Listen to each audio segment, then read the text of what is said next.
Oui, les études littéraires ont des débouchés. Pontons avec les littéraires. Pour moi, les littéraires et les études littéraires sont absolument fondamentales parce que ce sont des études qui nous permettent de maîtriser la langue. Et maîtriser la langue, c'est maîtriser la pensée, c'est maîtriser l'expression des choses. Et mieux on s'exprime, plus on a un vocabulaire riche, moins il y a de violence. Moi, en clair, l'importance de la littérature, c'est essentiel pour sauver, à mon avis, c'est ce qui permet de sauver ce qu'il y a d'humain en nous. C'est-à-dire qu'on a à la fois, on y gagne une ouverture d'esprit, une aptitude à l'analyse, ça nous permet de voir plus grand, de voir aussi hors de soi. Ça nous permet d'apprendre les leçons du passé, ça nous permet d'envisager des solutions possibles. Donc, pour moi, c'est important tout ce qui est littéraire parce que c'est ce qui manque cruellement aujourd'hui. On a fait la part belle à la technique, on a fait la part belle à l'économie, à certains aspects de la science et on voit où on en est aujourd'hui. Bonjour, nous sommes aujourd'hui avec Edith Noublanche, correctrice pour l'édition. Bonjour Edith. Bonjour. Et Myriam Chirouz, traductrice. Bonjour Myriam. Bonjour Rachel et bonjour Edith. Bonjour Myriam. Alors Edith, après un bac littéraire, tu as fait Hippo Cagne et Cagne, puis des études d'allemand à l'université. Oui. Ensuite, tu as passé plusieurs années en Autriche, où tu as enseigné le français. C'est cela. Et aujourd'hui, tu es traductrice et correctrice pour l'édition. Oui, exactement. Enfin, mon activité principale, c'est surtout la correction. Mais je ne veux pas lâcher la traduction, qui est quelque chose que j'aime énormément et que donc je continue de faire quand c'est possible, quand j'ai une jolie proposition. Voilà. D'accord. Donc aujourd'hui, on va plus se centrer sur ton métier de correctrice, mais on pourra aussi parler un petit peu du métier de traductrice avec toi et avec Myriam. Alors, Myriam, après un bac économique et social, tu as fait Hippo Cagne et Cagne, des études de philo et de langue.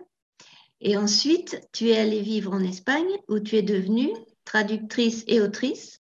Est-ce que tu veux nous en dire un petit peu plus? C'est cela, tu as bien résumé un parcours un peu chaotique. J'ai commencé donc, par un bac économie, plus littéraire, puisqu'avec la philosophie en matière principale. Et ensuite, je me suis orientée vers la langue chinoise et la civilisation chinoise à l'INALCO, à Paris. C'est un institut très, très, très intéressant. Je recommande vivement de se pencher sur les offres de formation de l'INALCO. Et puis, les hasards de la vie m'ont conduit en Espagne. Et c'est là vraiment que j'ai commencé à exercer mon métier de traductrice d'espagnol. D'accord. Donc là aussi, on te connaît pour être la traductrice de Rosa Montero, qui est une autrice qu'on apprécie beaucoup. Mais tu as traduit aussi d'autres auteurs. Est-ce que tu veux citer tu m'avais parlé de... Oui, j'ai traduit d'autres auteurs. J'ai traduit Rafael Rey, j'ai traduit l'Argentine Carla Maliandi. Et tout récemment, j'ai eu le grand bonheur de traduire Ana Maria Matute, qui n'est plus des nôtres depuis 2014, mais qui est une figure immense des lettres espagnoles. Donc pour moi, c'était vraiment la traduction d'une autrice phare et d'un classique, d'un grand classique. Donc, je suis très heureuse. J'imagine. Alors, pour commencer, est-ce que vous pouvez nous dire, l'une et l'autre, à quand remonte votre passion pour le littéraire, c'est-à-dire les mots, les récits, les histoires? Et d'où vous vient votre intérêt pour les livres et comment les choisissiez-vous? Je ne sais pas. Là, on remonte à l'enfance et puis après, si vous voulez, oui, en avançant. J'y vais, je me lance. Ouais, vas-y. En fait, c'est difficile à dater parce que j'ai vraiment l'impression que dès que j'ai appris à lire et à écrire, ça m'a énormément plu. J'ai su lire. J'ai commencé à lire des livres pour enfants, des livres de petites bibliothèques qu'il y avait à l'époque. C'était la Bibliothèque Rose avec le Club des 5. la bibliothèque verte, il y avait aussi la bibliothèque rouge et or. Je dois dire que a sans doute aidé le fait que ma grand-mère a été professeure de français et institutrice et avait une très belle bibliothèque. Donc, de grandir, de découvrir le monde en étant déjà entourée pendant les vacances d'une très belle bibliothèque bien fournie, ça a beaucoup aidé. Ah oui. Et d'une personne aussi qui m'a transmis peut-être cet amour et ce respect des livres. Et puis voilà, ben ça a commencé comme ça et ça ne s'est jamais arrêté. Ensuite, je dirais que à la fin de l'enfance, vers la période de la préadolescence, alors là, je me revois avec une amie aller chercher ces collections de livres que l'on trouvait même dans les supermarchés, enfin au Monoprix. Je ne sais plus le titre, mais c'était des collections d'histoires un peu à faire peur, des choses voilà, de littérature très grand public, vraiment que l'on consomme comme de la distraction, comme le cinéma, comme les séries et tout ça. Et j'ai beaucoup aimé, je trouvais que c'est aussi un aspect de la littérature. Et ensuite, les classiques sont arrivés dans ma vie. D'abord par l'intermédiaire d'un cousin éloigné qui étudiait à la Sorbonne et qui s'est aperçu que la petite cousine, elle aimait bien les livres et qui m'a dit, bon, maintenant, il faut que tu lises les nouvelles d'Edgar Poe et puis les romans et contes de Voltaire, pour commencer. Voilà, pour passer à autre chose. Et puis, le relais a été pris aussi par les professeurs de français. Et puis, il y a eu voilà, Georges Sand, Balzac, tout ça, tous les classiques. Et moi, j'ai adoré. J'ai adoré. Je me revois à l'âge de 14 ans, quand j'ai eu mon scooter, aller toute seule à la librairie pour aller chercher des livres. Voilà. Et c'était comme rentrer dans une espèce de temple, un endroit fascinant, plein de promesses de découverte. C'était des moments émouvants. Je ne sais pas pourquoi, je ne sais pas comment, mais... Et ensuite, ça ne m'a jamais plus quitté jusqu'à aujourd'hui. Et pareil pour l'écriture, en fait. Oui, tu vas nous parler peut-être de l'écriture ensuite. Mais c'est vrai, ça te vient d'où l'écriture, tu as commencé jeune aussi? L'écriture, ça a commencé, mais pareil, dès que j'ai appris à écrire, d'accord. j'avais sur mes cahiers d'écolière, je commençais à écrire des petites histoires, des histoires d'animaux, des histoires de la ferme, voilà, des petites histoires d'enfants. Et pour moi, c'était comme un prolongement des jeux, en fait, les jeux que vous pouvez jouer enfant avec vos petits bonhommes, vos poupées et tout ça, mais c'était la même imagination en marche, mais qui s'exprimait différemment. Ouais. Et ensuite, j'ai commencé à écrire mes propres histoires. J'écris beaucoup de débuts d'histoire. J'ai une quantité de débuts inachevés. Et puis, finalement, un jour, j'en ai achevé certaines et ça a fait des livres. Ça a marché. Alors, Edith, comment ça s'est passé pour toi? Eh bien, moi, ça a commencé parce que ma maman n'avait pas eu accès aux livres. Et donc, elle a eu très vite envie de me donner envie. Je crois que c'était ça. Oui. Bon, elle m'achetait des petits albums, des petites choses. Et puis, en face de chez nous, il y avait une librairie, papeterie, presse, donc de quartier. Et elle a commencé à m'y emmener régulièrement et à m'acheter absolument tous les livres possibles et imaginables de la bibliothèque rose, puis en grandissant de la bibliothèque verte. Et je suis arrivée comme ça au collège, où là, j'ai eu une chance que certains ont dans leur vie, c'est de croiser une enseignante absolument merveilleuse qui, à partir de la 5e, je l'ai eue à partir de la 5e et jusqu'en 3e, et c'est elle qui m'a prêté des livres. Elle a senti, je ne sais pas, quelque chose, j'imagine. Et je me rappelle très bien qu'un jour, elle est arrivée, elle m'a dit « Tiens, voilà des livres pour toi, il va falloir que tu commences à lire ce genre de choses ». Je me rappelle encore les 3 ouvrages. C'était L'arrache-cœur de Boris Vian, Le Sagouin de François Mauriac et l'Autobiographie de Malcolm X. Ça, c'est marqué chez moi à vie. Et donc, j'ai lu ces 3 textes. C'était vraiment ma découverte de textes écrits. Donc, c'était peut-être un petit peu ambitieux. Toujours est-il que ça a provoqué, je crois, exactement ce qu'elle cherchait à provoquer. C'est que j'ai découvert d'un coup grâce à ces 3 livres, grâce à ces 3 objets, parce que c'était des objets pour moi, j'ai découvert la littérature et la politique. Et donc, je me suis rendu compte qu'il suffisait de prendre un de ces fameux livres pour finalement changer le monde, pour en inventer. Et j'ai commencé à lire tout ce que je pouvais trouver. Alors, en grandissant, à aller dans des bibliothèques, etc. Et je sais qu'en tout cas, le premier livre qui a vraiment laissé une trace indélébile chez moi, c'est L'Enfant de Jules Vallès. J'y ai eu pour la première fois l'impression que non seulement on parlait du monde, mais qu'en plus on parlait de moi. Et ça a été un bouleversement total, quoi. Donc voilà, à partir de là, j'ai lu tout le temps. Et je continue à lire tout le temps, en toute occasion. Alors, tu posais la question de savoir comment je choisis les livres. Oui, oui. Ça dépend. Ça dépend du contexte. C'est-à-dire que si c'est un livre pour moi, je choisis l'éditeur. C'est-à-dire que pour moi, un bon éditeur, c'est un prescripteur. Parce que j'aime dans ce cas-là ce que fait l'éditeur et ce qu'il va me donner à découvrir. Donc, pour mon compte personnel, il y a des maisons que j'aime beaucoup. Je pense par exemple à Monsieur Toussaint Louverture. Je ne m'occupe pas de savoir même quel est le contenu du livre. Il suffit que ça vienne de Monsieur Toussaint Louverture pour que je me dise il y a des choses à découvrir là-dedans, donc j'y vais. Après, il y a le travail. Alors, je suis correctrice. Donc, ce sont les éditeurs qui choisissent pour moi ce que je vais lire. C'est-à-dire que ce sont eux qui m'envoient les livres que je lis dans le cadre de mon travail. Donc, j'oriente un petit peu, entre guillemets, dans le sens où je choisis quand même les éditeurs avec lesquels je travaille. Donc, voilà, ça, c'est une façon indirecte de choisir mes livres pour le travail.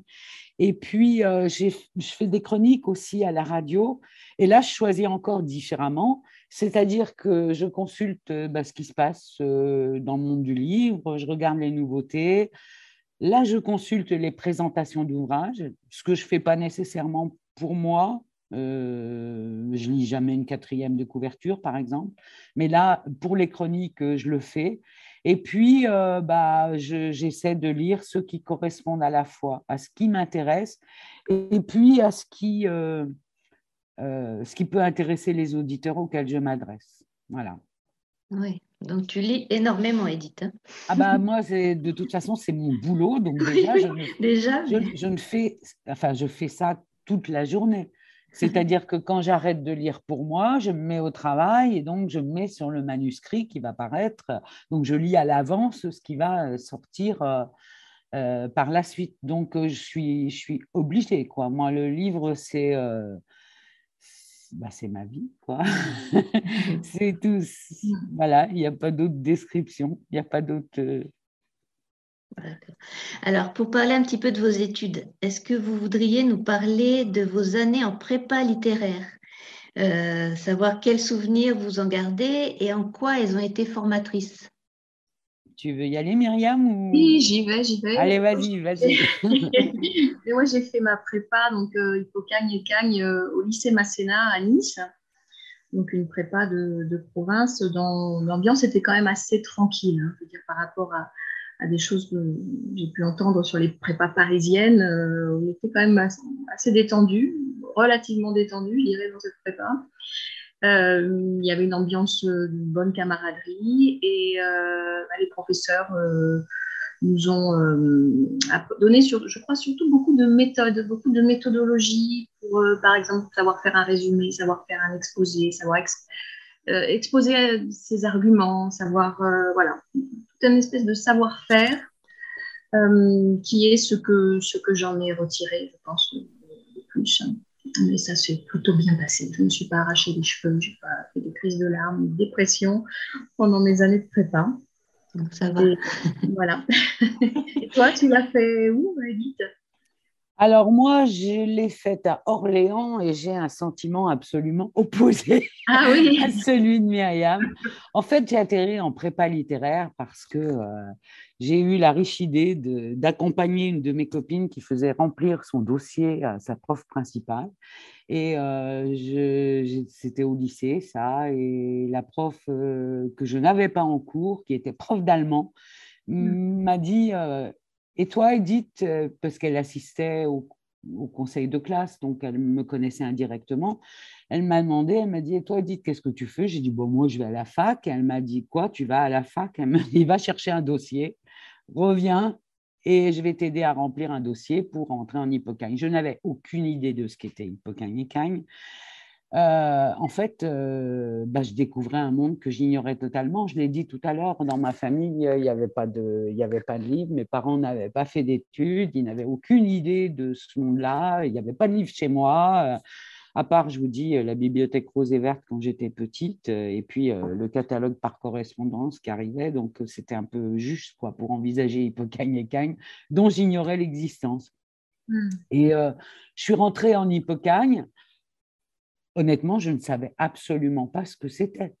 J'y suis allée d'abord parce que je suis allée à Hippocagne à Orléans parce qu'il y avait Hippocagne à Orléans, parce qu'il n'y aurait pas eu Hippocagne à Orléans, je serais allée à la fac d'Orléans. J'y suis allée parce que ça ne me faisait pas changer d'endroit, qu'il n'y avait pas d'appartement, enfin de chambre à prendre, ni quoi que ce soit. C'était aussi bête que ça, quoi. Et je me suis retrouvée donc dans un monde que j'avais jusque-là totalement ignoré. Et je dois dire que je ne me suis pas sentie très, très à l'aise en raison de ma condition sociale. Alors, j'étais à l'aise intellectuellement, mais par exemple, moi, j'avais autour de moi donc des camarades de classe qui étaient fils d'enseignants, de médecins, d'avocats. Je ne suis pas en train de caricaturer, hein, c'était ça. On était 3 élèves dans la promotion à ne pas être enfant d'intellectuels, entre guillemets, quoi. Et donc, sans accès aux livres chez soi, ça change considérablement la donne, quoi. Quand il n'y a même pas l'édico dont vous avez besoin, enfin voilà. Bon. Par contre, c'était génial parce que ça a été une formation incroyable. Et là, je rejoins Myriam. C'est à la fois, on t'apprend la méthode, on t'apprend le rythme de travail, on t'apprend l'exigence, des choses qu'on m'avait apprises, mais enfin, que je n'avais fait qu'effleurer au lycée. Et d'un seul coup, là, on passe dans une autre dimension où le rythme des devoirs est assez infernal au départ et où on ne vous fait pas de cadeaux. Donc, pour moi, ça a été aussi une école de la vie. J'y ai appris plein de choses, positives et négatives. Dans le positif, je viens de le dire, hein, c'est le rythme de travail, l'exigence, la méthode, la richesse de tout ce qui existe. Enfin, voilà, quoi, c'est... si c'était à refaire, je le referais 100 fois, quoi, et en courant, hein, parce que vraiment, même si ça a été compliqué, encore une fois, mais plus enfin, personnellement qu'intellectuellement. Et par contre, j'ai découvert l'école de la vie avec ce que ça a de négatif, c'est-à-dire les rivalités, les gens qui se précipitent au CDI pour chercher les bouquins, être les premiers à les avoir, et puis que les autres n'y aient pas accès pour pouvoir faire leur devoir plus vite que les autres. J'y ai découvert l'absence totale de pédagogie des enseignants, qui sont des tronches, mais qui sont parfois imbuvables avec les gens qui leur passent entre les mains. J'ai découvert le mépris des enseignants aussi. J'ai découvert un truc qui n'est pas très, très beau à dire, mais c'est vrai, c'est là que j'ai appris la différence entre instruction et intelligence, quoi. C'est-à-dire que j'avais des gens autour de moi qui étaient parfaitement instruits, mais que je trouvais bêtes comme leurs pieds dans leur réaction et leur façon de procéder, quoi. Donc, mais encore une fois, malgré tout ça, j'ai adoré le faire, même si ça a été pénible, même si moi j'ai pleuré certaines fois. Voilà. Et puis, d'Hippocagne, je suis contre toute attente passée en Cagne parce que je ne m'y attendais même pas, quoi. Et voilà. Et puis après, pas question d'intégrer les grandes écoles, hein, parce que quand vous n'êtes pas arrivé déjà en sachant où vous mettiez les pieds. 2 ans après, vous n'êtes pas prêt aux grandes écoles parce que de toute façon, c'est pareil, ça, vous venez de le découvrir. Donc, je suis retournée à la fac. Et alors là, ça a été la promenade de santé parce qu'en sortant d'Hippocagne et de Cagnes, me retrouver à la fac, ce qu'on réglait en une semaine en classe préparatoire, bah, on mettait un trimestre à le faire à la fac, quoi. Donc, au niveau rythme des devoirs, des partiels, des choses comme ça. Donc, tu as vu un gap vraiment entre la prépa et la fac. Ah oui, ah oui. Ouais. Ah oui, Peut-être oui, que ça a oui. changé aujourd'hui, je ne sais pas. Je ne sais absolument pas ce qu'il en est aujourd'hui, mais en tout cas, pour moi, ça a été, voilà, je suis sortie d'un monde pour entrer dans l'autre, entre le lycée et les classes préparatoires. Et quand je suis repassée des classes préparatoires à l'université, bah, promenade de santé, quoi, parce que là, du coup, j'étais prête à travailler, quoi. Je savais travailler. Et j'avais ces méthodes, et j'avais, voilà, et j'avais beau avoir l'impression de ne plus rien faire à l'université, bah, j'en faisais toujours plus que mes camarades parce que j'étais déjà dans le rythme, quoi. Mhm. Donc, c'est pour ça que c'est incomparable comme préparation. Donc, vous avez fait toutes les deux des études de langue. Est-ce que vous voulez nous raconter pourquoi ce choix et comment ces études-là vous ont amené vers votre métier actuel? Eh bien, moi, les études de langue que j'ai faites, donc c'était des études de chinois à l'INALCO, donc elles n'ont pas vraiment mené à mon métier actuel. Il y a un petit peu un décalage dans mon parcours entre les études que j'ai faites et le métier que j'exerce, même si tout peut se recouper à un moment donné. J'ai eu très envie d'étudier le chinois à un moment donné parce que j'avais envie de comprendre ce qui se passait dans la tête d'un Chinois, avec cette intuition que la langue est primordiale pour comprendre la pensée des gens, pour comprendre dans quel monde ils vivent. Et donc, pourquoi chinois? Je ne sais pas. C'est encore un mystère de ma vie. Mais voilà, je suis partie, donc j'étais à Paris, je me suis inscrite à l'INALCO. J'avais un peu un peu hésité, pardon, avec le journalisme avant, mais finalement, je trouvais plus intéressant de faire quelque chose d'assez flou et inutile, comme les études de chinois. À l'époque, je ne voyais pas bien ce que je pouvais faire. Et par contre, ça m'a permis vraiment de découvrir cet institut, l'Institut national des langues orientales, qui est une merveille. Imaginez un endroit où vous avez plus d'une centaine de langues qui sont réunies. Ah, génial. Mais pas, alors il n'y a pas l'anglais, il n'y a pas l'espagnol, il n'y a pas les grandes langues dominantes que l'on trouve facilement à la fac. Là, vous avez toutes les petites langues et les petites cultures, enfin petites, pas si petites parce que le chinois n'est pas si petit bien sûr, mais ceux qui sont peu enseignés. Et j'ai regardé récemment, mais c'est vrai que vous pouvez même aller étudier les langues mayas, vous pouvez aller étudier le nahuatl, vous pouvez étudier mais vraiment toutes les sortes de langues et de cultures. Tout ceci est réuni dans un seul et même endroit. Les professeurs sont des chercheurs, la plupart, enfin la moitié en ce qui concernait la filière de chinois à l'époque, étaient originaires de Chine. Donc vous avez directement un contact avec ces personnes-là. Et je trouve que c'est merveilleux d'avoir un outil pareil pour étudier à l'heure actuelle quand on s'intéresse aux langues et quand on s'intéresse au monde en général. Parce que c'est émouvant. Moi, ça m'émeut beaucoup. C'est comme une tour de Babel qui aurait bien marché, qui aurait réussi. Quoi de plus beau? Et en plus, je pense qu'ils ont des formations vraiment très intéressantes. Ils se sont encore améliorés depuis l'époque où j'y étais, c'est-à-dire la passerelle entre l'étude de la langue et de la civilisation et le monde professionnel semble s'être affinée avec des filières de traduction apparemment aussi, avec beaucoup de choses.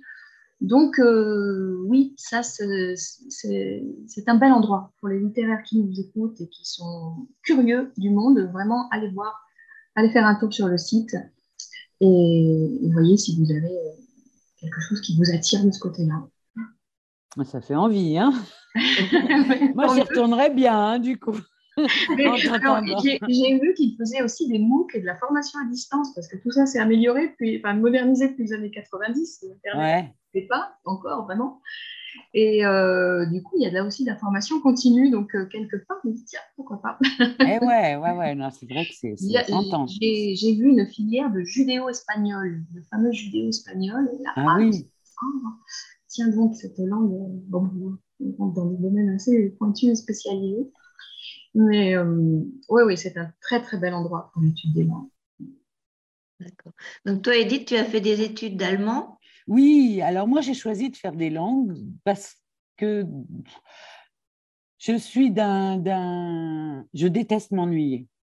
Dès que je m'ennuie, il faut que je fasse autre chose, quoi. Et donc, je me suis dit qu'il fallait que je m'oriente vers un domaine où je ne serais pas susceptible de voir le bout tout de suite, quoi.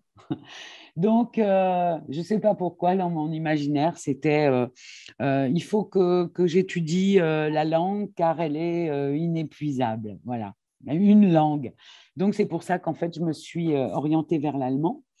Et comme tu l'as dit tout à l'heure, je suis partie pour vivre en Autriche. Et en Autriche, j'ai donné des cours de français. Et c'est là, donc en Autriche, que j'ai découvert le français. Tout simplement parce que les élèves que j'avais, puis les étudiants que j'avais en cours, ont commencé à me questionner sur ma langue.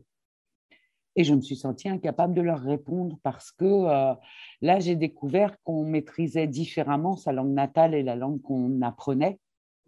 On se pose beaucoup de questions sur les langues qu'on apprend et on ne se les pose pas nécessairement. En tout cas, moi, je ne me les étais pas posées sur ma propre langue. Donc, à partir de là, je me suis dit, bah, tiens, il faudrait peut-être y regarder de plus près par rapport au... Enfin, il faudrait peut-être regarder ta propre langue de plus près. Et c'est comme ça qu'en fait, je me suis vraiment prise de passion, alors outre pour l'allemand, pour le français, et que j'ai commencé petit à petit à aller fouiner dans les règles et pourquoi et comment, et ce qui aujourd'hui me sert au quotidien dans ma profession. Donc, c'est ce qui t'a amené finalement à t'intéresser de plus près à ta propre langue. Oui, oui, parce que on me posait des questions du genre pourquoi tu dis je vais et pourquoi tu dis nous allons. Ah oui, d'accord. Bon, alors, voyons voir. Comment pourrais-je répondre à ce genre de choses? Alors, ça passe toujours très bien parce que quand tu es natif, de toute façon, on ne va pas soupçonner à un moment que tu ne peux pas comprendre parce que tu ne maîtrises pas la langue. Donc, je disais, écoute, je vais regarder ça, puis je vous raconterai tout ça demain ou la prochaine fois. Et donc, c'est comme ça que j'ai commencé voilà, à aller chercher des réponses à des questions que je ne m'étais pas posées. Et en correction, c'est ce qu'on fait au quotidien. C'est-à-dire qu'on va chercher partout là où, a priori, on ne se poserait aucune question sur une phrase. Alors justement, est-ce que tu veux nous expliquer en quoi consiste ton métier de correctrice? Quel type de texte tu corriges? Quelles doivent être les qualités d'un correcteur ou d'une correctrice? Alors, il existe autant de types de métiers en correction que de correcteurs, je pense. D'abord parce que les supports sont divers et variés. On peut corriger pour la presse, on peut corriger sur Internet, des sites web, des blogs, on peut corriger des catalogues, on peut corriger en littérature. Et moi, c'est le domaine, mon domaine, c'est l'édition et plus particulièrement l'édition littéraire. Parce que dans l'édition, c'est pareil, on peut corriger des essais, on peut corriger plein de choses différentes. Donc, moi, j'interviens surtout dans tout ce qui est littérature et plus particulièrement les romans. Ça, c'est la première chose. Ensuite, qu'est-ce que tu m'as... Attends, je n'ai pas noté ce que tu m'as demandé. Je te demandais quelles doivent être les qualités d'un correcteur ou d'une correctrice. Le doute. Oui. C'est la plus grosse qualité. Un correcteur qui ne doute pas ne pourra pas être un bon correcteur. Il faut toujours aller tout vérifier, tout contrôler. Tout ce qui te semble connu, su jusque-là, il faut l'oublier et te constituer petit à petit, comme ça, le socle de connaissances sur lequel tu vas évoluer. Il y a des règles qui sont extrêmement précises. Alors, les gens ont l'impression, par exemple, que si tu es bon en orthographe, tu peux être bon correcteur. Moi, je m'inscris absolument en faux contre cette idée, pour la simple raison, c'est que je ne suis pas obligée d'avoir 20 sur 20 en dictée pour être bon correcteur, parce que c'est pas, la correction n'est pas exactement de l'orthographe. De plus, j'ai toujours des outils dans lesquels aller vérifier les choses que je vais corriger. À la différence de celui qui fait une dictée, qui est obligé d'avoir dans la tête le fait de savoir bien orthographier un mot. Moi, si j'ai un doute, je vais vérifier dans mon dictionnaire. Je ne suis pas en train de faire une dictée.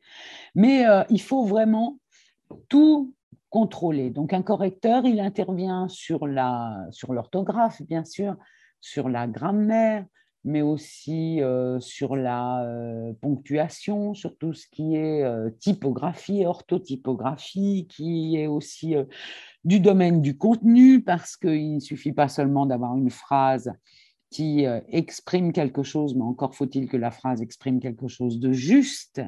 C'est-à-dire que si je vous dis que Jeanne d'Arc a délivré Orléans le 7 mai 1429, c'est une erreur. C'est le 8 mai que ça s'est passé. Donc, il faut que ça aussi ce soit juste quand ça m'est passé entre les mains. Donc, c'est tout un ensemble de choses. Et dans un texte, on va corriger aussi la cohérence du texte. C'est-à-dire que si vous avez un individu qui sort d'une pièce à un moment donné et qui laisse la porte ouverte, il va falloir que quand il revient dans la pièce, il n'ait pas à ouvrir la porte puisqu'elle est déjà ouverte. Mais s'il y a 3 chapitres de différence, il faut que ça, vous l'ayez noté et que ça reste dans votre tête. Donc, c'est tout ça à la fois que l'on vérifie. Alors, moi, j'interviens sur des romans, donc ça veut dire énormément de signes. On compte en signes et non pas en lignes ni en mots.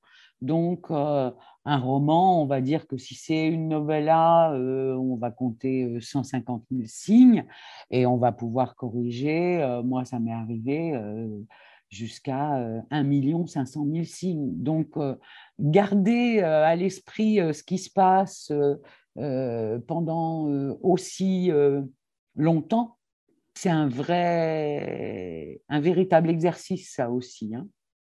Voilà.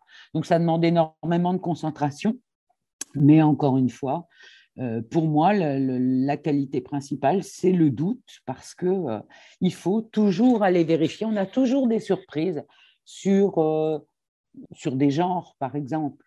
On est certain qu'un mot est masculin. Ah ben non, il peut avoir aussi une occurrence au féminin. Je pense, juste en vous parlant, par exemple, le mot espace. En typographie, on parle d'une espace et non pas d'un espace. Et donc, voilà, selon le contexte, il va falloir vérifier que c'est bien le bon article. Donc, on est toujours en train de chercher des informations, on apprend énormément et on se fait, je crois, à l'arrivée, une jolie culture générale. Donc, voilà, mais c'est passionnant. Donc, on va creuser un petit peu avec toi par la suite sur le métier. Là, je voulais demander à Myriam comment tu es devenue traductrice. Pourquoi cette attirance pour les langues? Parce que tu nous as parlé du chinois, mais finalement, aujourd'hui, tu traduis depuis l'espagnol. Aujourd'hui, je traduis depuis l'espagnol. Maintenant, ce sont les circonstances de ma vie qui m'ont fait aller en Espagne. Bon, j'avais étudié l'espagnol avant, depuis la classe de 5e ou 4e, je ne sais plus.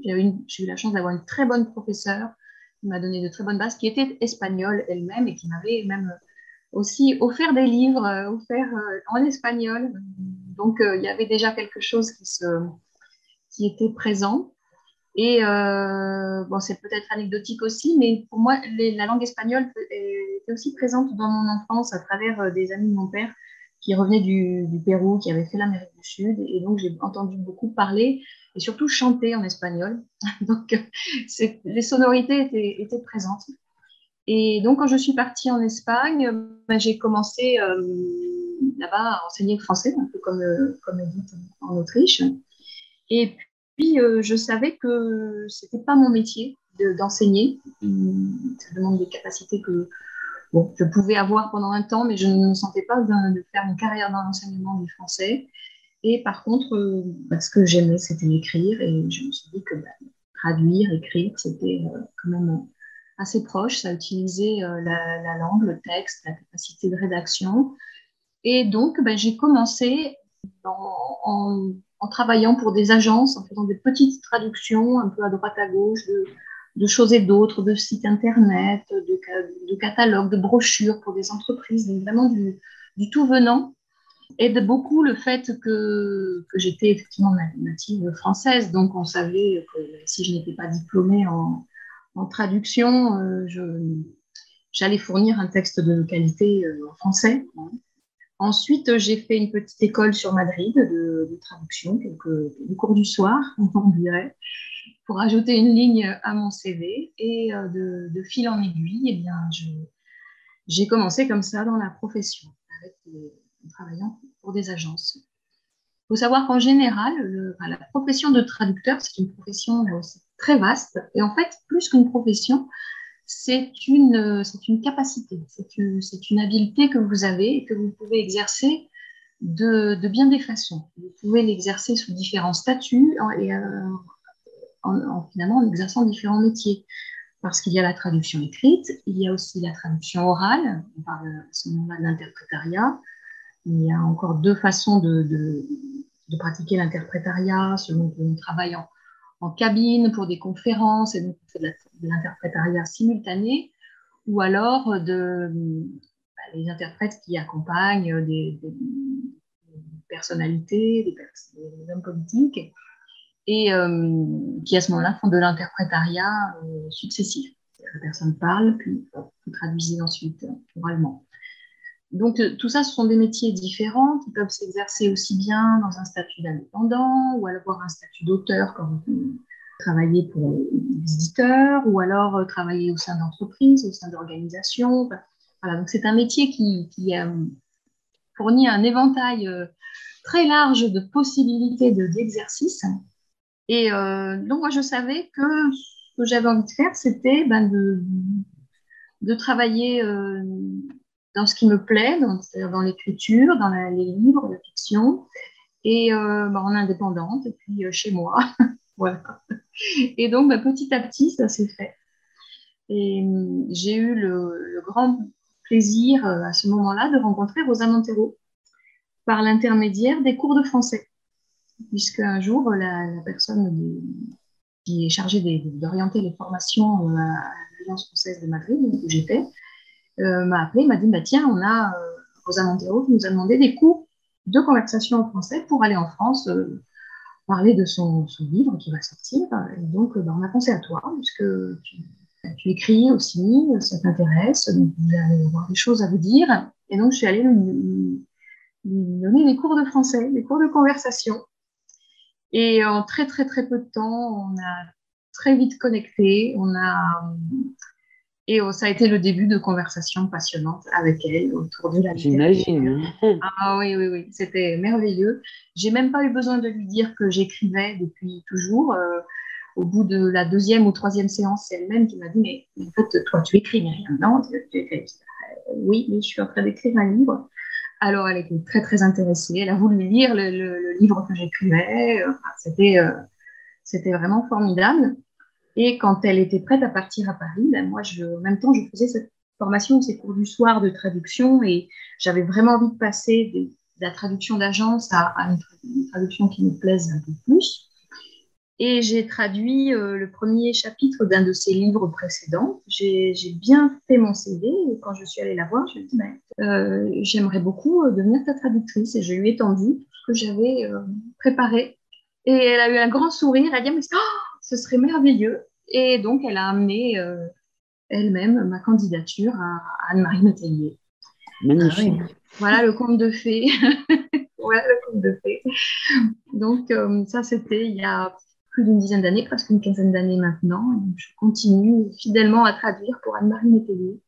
Donc, on peut dire que c'est une belle rencontre, finalement, qui a décidé de ta carrière là, de traductrice. Oui, c'est une belle rencontre qui a permis cette orientation. Alors après, pour revenir vers Edith, je voulais te demander justement quelles sont tes relations et ta façon de travailler avec les auteurs que tu corriges. Oui, j'aimerais juste avant de rebondir sur ce que Myriam a dit, parce que moi, ça m'intéresse énormément, là, ce dont elle vient de parler. On voit qu'au départ, tu n'as pas suivi la formation du métier que tu exerces actuellement. Non, pas du tout. Formation au métier que tu exerces actuellement. Ce qui est intéressant, c'est que moi non plus. J'ai pas fait de formation pour devenir correctrice. Et là, on met le doigt sur quelque chose, je pense, de très important, c'est que il n'y a pas de mauvais chemin pour arriver au métier qu'on aime. Tout à fait. Je pense que les rencontres sont importantes, pardon, que le réseau est important, que à partir du moment où on a une passion pour un domaine, on peut arriver comme ça à vraiment rencontrer le bon chemin, la bonne voie, hein. Toi par la rencontre de Rosa Montero et moi par la rencontre d'auteurs aussi. Donc, voilà, c'est passionnant. Et Oui. je crois que c'est un super moyen d'arriver à ce qu'on aime, quoi. Rencontrer des gens et s'intéresser à ce qu'ils font, s'intéresser à eux. Et puis un jour, on se rend compte que finalement, eux, ils s'intéressent à nous aussi. Donc, c'est très, très beau. Je trouve ça très touchant ce que tu viens de nous raconter. Je suis Alors, persuadée, excuse-moi, je suis persuadée que ces rencontres et ces portes qui s'ouvrent, elles s'ouvrent quand on est vraiment en train de suivre son chemin. exactement. Et que quand les portes sont fermées, c'est aussi une façon de dire, bon ben non, va Ouais. voir ailleurs, parce que des fois on a un peu des idées qu'on aimerait faire ceci ou cela, et puis en fait non. Ouais. Donc je suis persuadée que si les jeunes qui nous écoutent ont envie de se lancer dans des carrières qui semblent un peu bizarres, ou de suivre des parcours un peu bizarres a priori, qu'ils y aillent. Ouais, moi aussi, je suis persuadée de ça. Que de toute façon, d'abord, on fait bien ce qu'on aime. Donc, il faut commencer par avoir envie de le faire. Et je pense que c'est quand même un des meilleurs moyens d'être sur le bon chemin. Alors, pour répondre à la question maintenant, de savoir la relation avec les auteurs quand je travaille, écoute, elle varie en fonction des maisons et de la place que me laissent les gens qui m'envoient du travail. C'est-à-dire qu'il y a plusieurs façons de fonctionner. Myriam parlait des différents statuts que peuvent avoir les traducteurs, mais on a la même chose au niveau des correcteurs. Il y a des correcteurs qui travaillent sur site dans des maisons, donc forcément des grosses maisons, plutôt parisiennes évidemment. Et puis, il y a des gens qui travaillent pour des maisons, mais à domicile. Et puis, il y a encore une autre catégorie qui est la catégorie des indépendants. C'est celle à laquelle j'appartiens. Ce sont des gens qui vivent où ils veulent et qui travaillent avec un certain nombre de maisons qui sont en fait, qui leur demandent des prestations. Et quand un éditeur demande de travailler pour lui sur un texte, eh bien, il va me laisser une plus ou moins grande place en fonction de la taille de la maison, du personnel qu'il y a dans cette maison, etc. S'il y a un éditeur qui se charge de faire le lien avec l'auteur, eh bien, dans ce cas-là, je ne fais que, entre guillemets, de la correction. Je ne prends pas de décision avec l'auteur sur le choix, sur le fait de savoir si c'est lui qui va garder sa version ou si on va plutôt adopter la mienne. Et puis, il y a des maisons qui sont petites auquel cas, il faut être un peu polyvalent. Et dans ce cas-là, on fait un peu le travail d'édition. Je pense par exemple à mon travail à la Manufacture de Livres où Pierre Fourniot me laisse vraiment toute latitude. Je travaille en direct avec les auteurs et dans ce cas-là, eh bien, c'est avec les auteurs que je gère ces histoires de allez, je te suis, je ne te suis pas, je reste sur mon idée, voilà. Donc, une chose est certaine, c'est que quand on travaille en correction, c'est de l'ordre de l'intime, la relation que l'on a avec les auteurs, pour la simple raison, c'est qu'on intervient quand même sur des textes pour lesquels ces gens ont travaillé pendant des mois, voire parfois des années. Et donc, on touche à leur bébé, quoi. Donc, il faut absolument y aller avec énormément de doigté, je vais dire, de diplomatie. Il faut garder énormément de respect. Moi, je garde une chose tout le temps à l'esprit, c'est que je ne suis pas l'auteur et que si différent il y a entre un auteur et moi, ce sera toujours l'auteur qui va gagner parce que je ne me vois pas exiger d'un auteur de changer quelque chose contre son gré, quoi. Et ça, Pierre Fourniot me laisse toute l'attitude par rapport à ça. Donc, c'est vrai qu'il se développe une relation. Moi, en général, j'ai une relation dans les maisons où il y a des gens qui font le travail de synthèse après mon passage. Bon, j'ai parfois un peu de relation, mais parfois aucune, avec les auteurs. Et puis dans des maisons où on me laisse vraiment de la latitude et une marge d'intervention très forte, je vais avoir une grande relation avec les auteurs, une relation forte. Et tout à l'heure, Rachel, tu faisais allusion à Franck Bouis et à la relation que j'ai avec Franck. Oui. C'est vrai que quand on a bossé sur 5 romans ensemble et d'autres textes, on a une grande connivence, on se connaît, quoi. Donc là, ce sont des relations qui dépassent même le professionnel, parce que il sait comment je réagis, je sais comment il réagit, et à la limite, on n'a pas besoin de s'expliquer, quoi. Ça donne envie de travailler avec toi, Edith. Ah ouais, mais moi, j'aime bien les gens avec qui je travaille. Je trouve ça très important. Je trouve que enfin, pour moi, c'est comme dans la vie, il y a une chose qui compte, enfin, il y a plusieurs choses qui comptent énormément, c'est le respect, l'élégance. Et je ne me vois pas sauter à pieds joints dans le texte d'un auteur en lui disant c'est comme ça qu'il faut écrire, c'est ça qu'il faut mettre, c'est ça. Jamais je ne ferai ça. Moi, si un auteur me dit, écoute, moi j'ai décidé que je ne mettrai pas de S au pluriel, écoute, si tu as décidé que tu ne mettras pas de S au pluriel, je t'ai prévenu qu'il fallait les mettre. Maintenant, si soit c'est un choix, c'est une position, elle est assumée, tu l'as choisie, eh bien, allons-y. Je ne mettrai pas de S au pluriel pour la simple raison que c'est son choix. Et je suis consciente, enfin, j'ai dans l'idée une chose très claire aussi, c'est que si on avait confié l'évolution de la langue au correcteur, la langue n'aurait jamais évolué, puisque nous, par principe, on rappelle la règle. Ouais. J'ai envie de demander à Myriam si tu veux réagir là-dessus, parce que Edith nous a dit pas mal de choses, et je retiens la façon de travailler qui est peut-être différente selon les maisons d'édition. Est-ce que c'est pareil pour toi? Pour moi, non, je n'ai pas vraiment observé de différence. Bon, je travaillais qu'avec 3 maisons différentes pour le moment, et des maisons sérieuses, donc qui travaillent bien. Donc, moi, je fournis le manuscrit de la traduction. Il y a des relectures par l'éditeur. Ensuite, le travail avec les correctrices. Et là aussi, je rejoins Edith. C'est vraiment un moment où on apprend les uns des autres. Et moi, c'est un moment que j'adore, en fait, de travailler avec les correctrices. Ouais, c'est sympa. Aussi bien sur les traductions que sur mes propres textes, parce que c'est là où j'apprends. C'est là où... Alors, forcément, il y a une petite partie d'ego qui fait un peu mal quand on met le point sur... Bon, voilà, il faut apprendre à avoir de l'humilité, mais ça, je crois aussi que c'est très important de la cultiver, l'humilité. Ouais. Comme le doute, hein, tu parlais du doute tout à l'heure, moi, je crois que ce sont vraiment des vertus très, très importantes dans le monde d'aujourd'hui. Gardons nos doutes, gardons notre humilité, gardons notre dimension, en fait. Hein. Et je ne sais plus à quelle question je répondais. C'est pas grave, j'en ai une autre du coup, puisque tu es en train de me parler aussi un petit peu de ton métier d'autrice. Donc, finalement, j'ai une question là-dessus. Quel est le rapport entre ton métier de traductrice et celui d'autrice? Comment est-ce qu'ils se nourrissent l'un de l'autre? Ah, c'est une double casquette qui parfois s'harmonise bien, parfois un peu moins bien.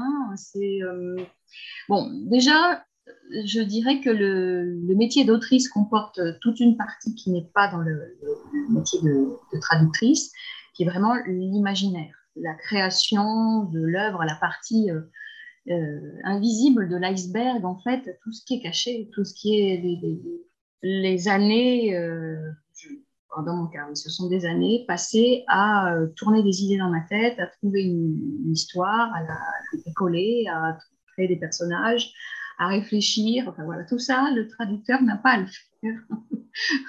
Il prend le bébé déjà né, déjà dans ce monde, alors que le travail d'auteur a toute une création quand même en amont qui est importante.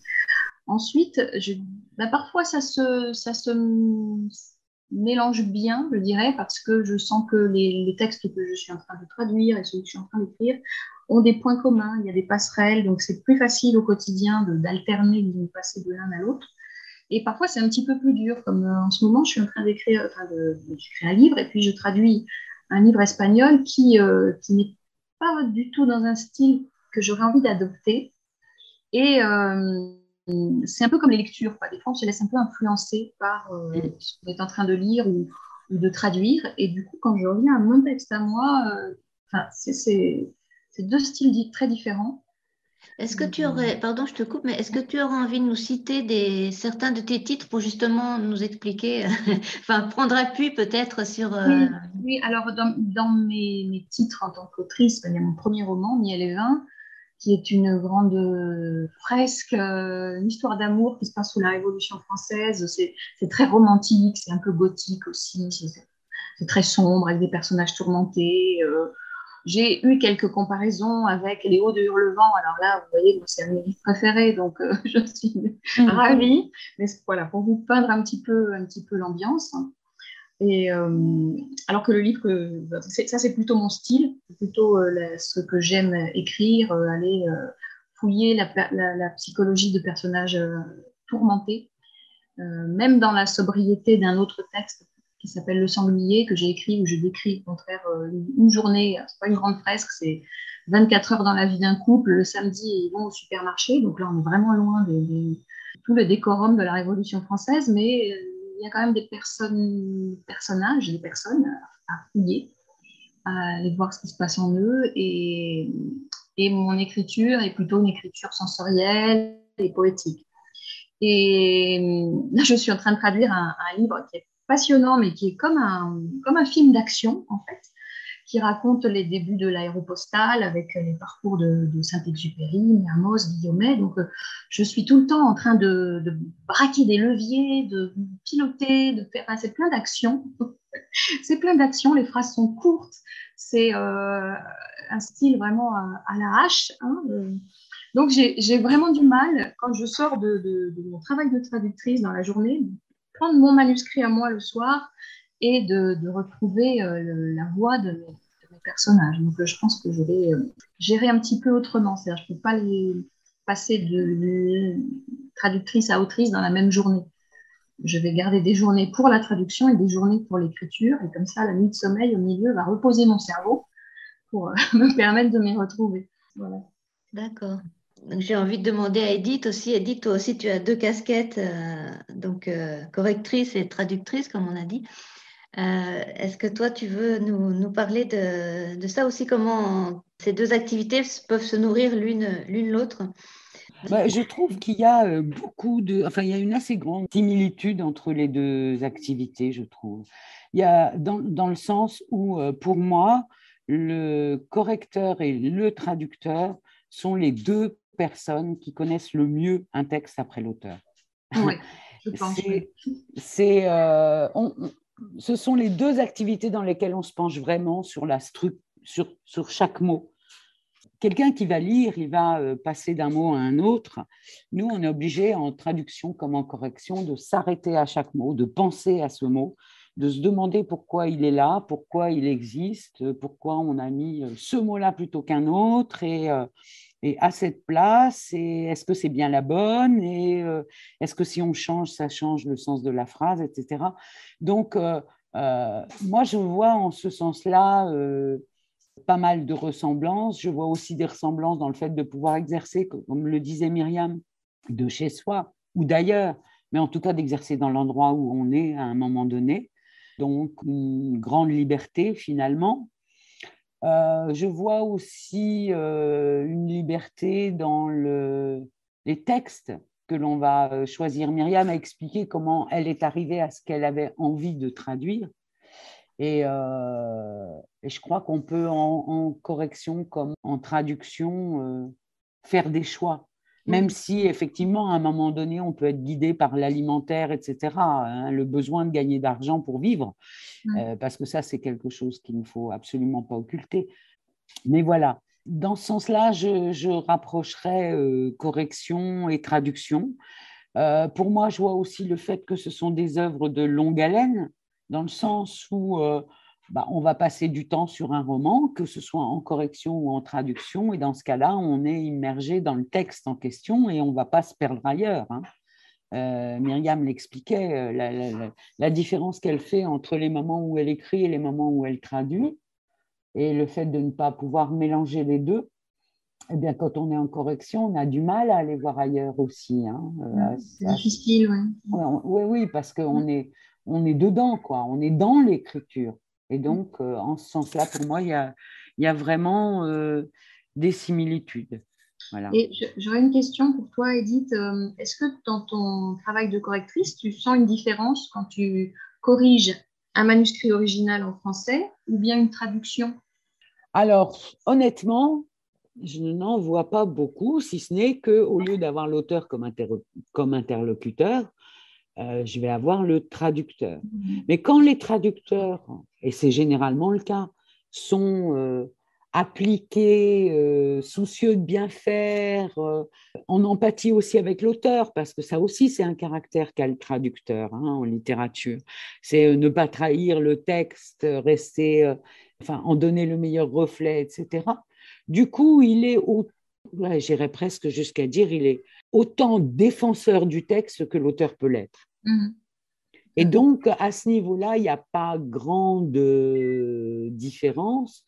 Et quant à moi, est-ce que je travaille pareil avec un traducteur qu'avec un auteur? Oui, parce que j'ai le même respect pour le travail de traduction que celui que j'ai pour le travail d'écriture.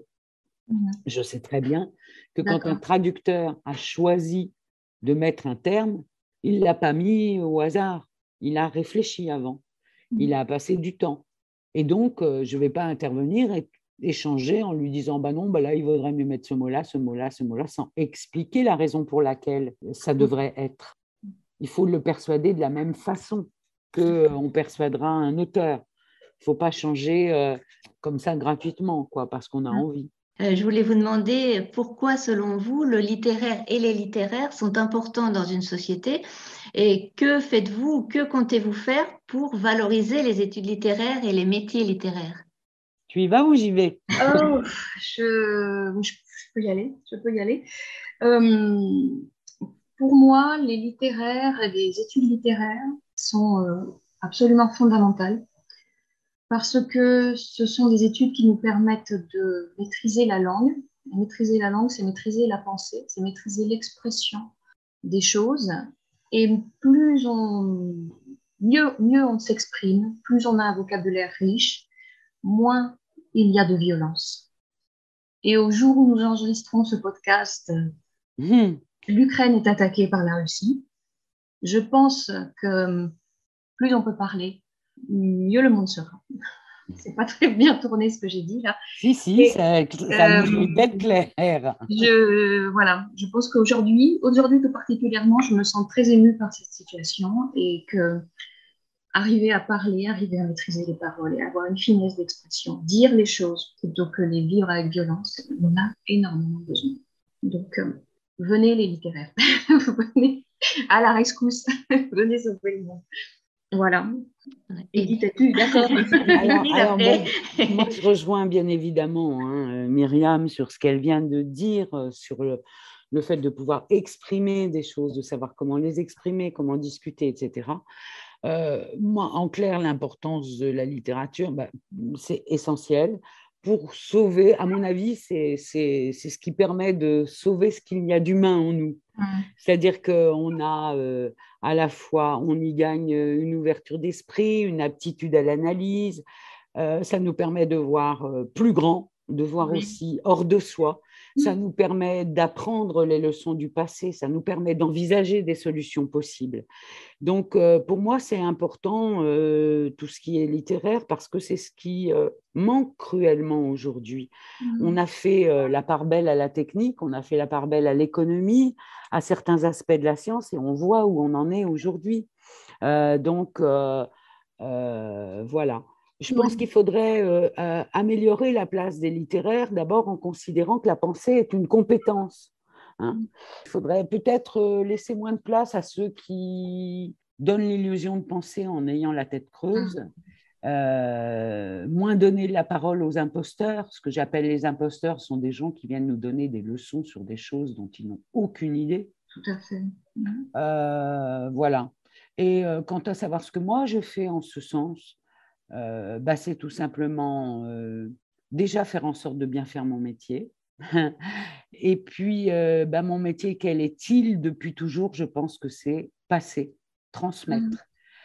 C'est ce que je fais aussi bien quand je modère des entretiens littéraires en public, quand je chronique des livres à la radio, quand je corrige, quand je traduis. Tout ça, c'est passer, transmettre. Pourquoi ? Parce que je suis convaincue qu'il faut que le maximum de gens aient l'accès aux livres, à des contenus de valeur et au meilleur contenu possible. C'est ça qui est important. Ok, merci beaucoup. Pour finir, je voudrais vous demander si vous avez l'une ou l'autre un site internet ou bien une page Facebook où on peut en savoir plus sur ce que vous faites ou bien sur votre métier ou vos activités ou vos maisons d'édition respectives. Oui, vous pouvez me trouver sur Facebook et sur Instagram à mon nom, tout simplement, Myriam Chiros. Et là, vous aurez l'information. Et moi, eh bien, j'ai une page pro Facebook qui s'appelle très clairement Edith Noublanche, correctrice, relectrice. Donc voilà, et là, j'essaie chaque jour de faire un billet sur un aspect de mon métier. Alors, ça peut être aussi bien un point de grammaire qu'un billet d'humeur sur quelque chose qui se passe en lien avec le métier, que des explications sur la profession, voilà. Et puis, j'ai un blog aussi, mais j'ai du mal à tenir ce blog à jour, mais de toute façon, il est le reflet de ce que j'exprime sur ma page professionnelle sur Facebook. Et puis, sinon, c'est simple, il suffit d'aller voir à la fin, dans les mentions sur des livres que vous lisez, qui est le correcteur, parce qu'il n'y a pas de raison de ne parler que de moi, il y a aussi mes petits camarades. Alors, faire figurer le nom des correcteurs, ce n'est pas vraiment dans les mœurs, c'est dans les mœurs de certaines maisons qui, là, l'indiquent clairement, parlent des correcteurs, mais il y a des maisons dans lesquelles on est complètement passé sous silence, on a l'impression de même pas exister. Mais voilà, si par exemple, vous prenez les livres de la manufacture, allez voir dans la manufacture de livres, allez voir dans les mentions, et là, vous verrez si c'est un des livres que j'ai corrigé ou si ce sont mes petits camarades qui ont corrigé, ou voilà. Ok, bien, merci beaucoup à toutes les deux, c'était un super échange. Eh bien, merci à toi de nous avoir invités. C'était un plaisir de pouvoir échanger avec Myriam, dont j'aime le travail. Et moi aussi, je suis les billets d'Edith avec beaucoup d'intérêt. Je suis très contente de vous avoir écouté toutes les deux, d'avoir eu ce bel échange avec vous deux. Merci beaucoup. À bientôt. Merci Rachel. Au revoir. Merci beaucoup. Au revoir.